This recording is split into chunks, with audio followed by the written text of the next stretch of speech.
Today we're talking about chicken skin. Did you guys know that almost half of the people you know in your life have keratosis pilaris, otherwise known as chicken skin?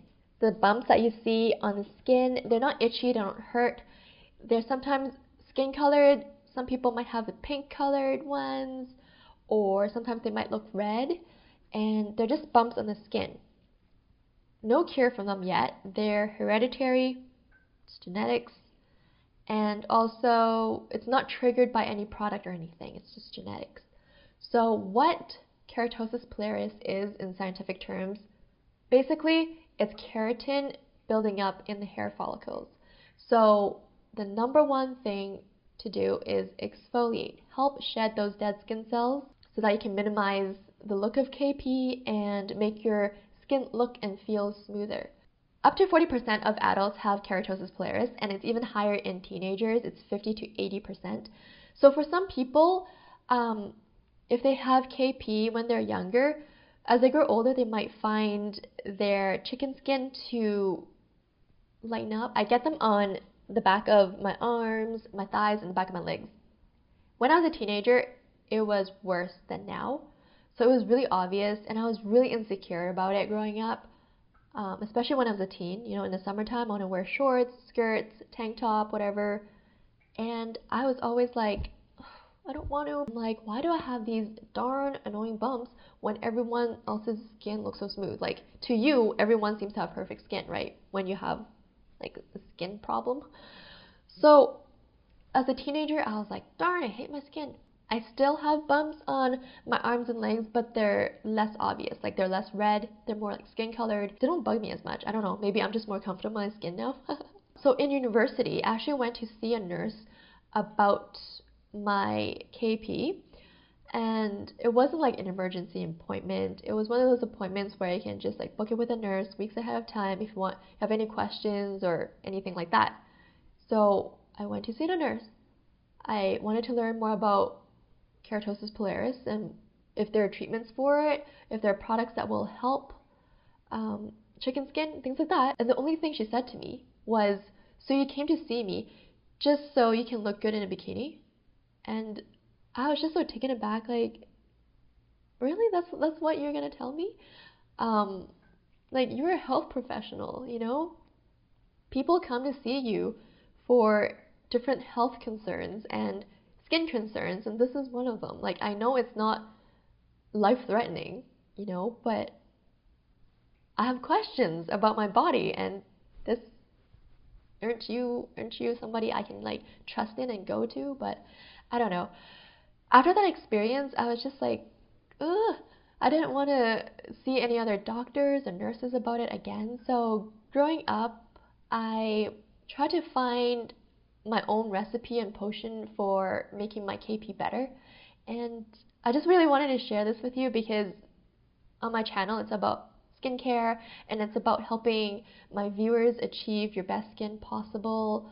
So in case you guys are wondering what products you can try for helping your KP, I'm here for you. I've tried a lot of products, and I've tried all kinds of exfoliating techniques to smooth out my skin, and I can tell you for sure that physical scrubs and scrubs with beads, mitts, those are the worst for keratosis pilaris. You don't want to physically scrub the bumps because they actually aggravate it and they irritate it.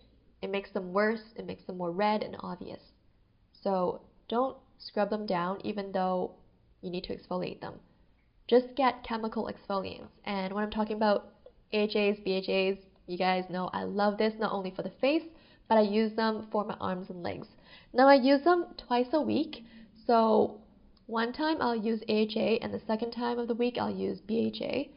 And I'll just take a bit of it and apply it onto the back of my arms.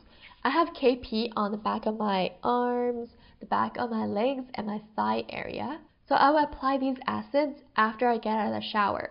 I try to leave them on and let it soak for a couple minutes, and then I go in with my moisturizing cream. Now because these acids are quite drying to the skin, because they are exfoliating products after all, you need to really moisturize your skin well after using acids. So CeraVe is my go-to moisturizing cream. I use this all over my body year-round. It's just amazing. It's very hydrating, and it's great for people with different skin concerns and things like that. So it's my go-to. I always repurchase it. And I also use coconut oil once a week. I like to leave this on for 30 minutes, and I have to change into shorts and tank tops so that it's not like all sticking to my clothes. And I apply it, and I pretty much have to sit like this, you know, on the couch with my legs elevated so that I don't get oil and stuff on my couch and everywhere. Leave it on for 30 minutes and I jump in the shower. Now, because this isn't oil after all, I don't like to jump in the shower right away or else my tub will turn into a skating rink.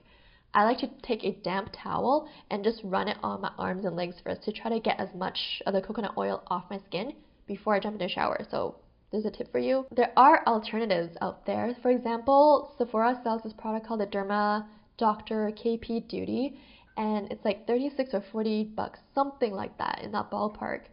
And it's supposed to help with KP. It's made and advertised as a product for Keratosis Pilaris, but I didn't find it anything special. It wasn't super spectacular.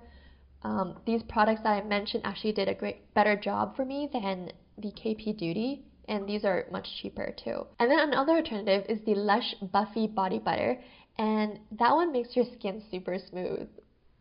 But does it really help with the KP situation? Not really. If you want really smooth and soft skin for a day or two, yes, it does an amazing job. But again, I find that these three products I just showed you, they do an even better job. And when you're in the shower, make sure to use warm water and not hot water. Hot water is very harsh on the skin. It strips your natural oils. It's bad for your hair, so just try not to use hot water, even though it feels so good and relaxing. And also, I like to use moisturizing body washes. Anything with really moisturizing ingredients, less fragrance is best for your skin. Another thing is, people with KP, if you shave, you notice that your bumps tend to be more obvious because, again, shaving, you're going like against the grain. You're irritating the bumps. It makes them more red a lot of times. So I would definitely suggest using a shaving cream or coconut oil to shave your legs. So those are the tips I have for chicken skin. I hope you guys found this helpful. Do leave your comments down below if you've tried products or your experience with KP, and just share them with us. Thank you guys so much for watching, and I'll see you very soon in my next video. Bye!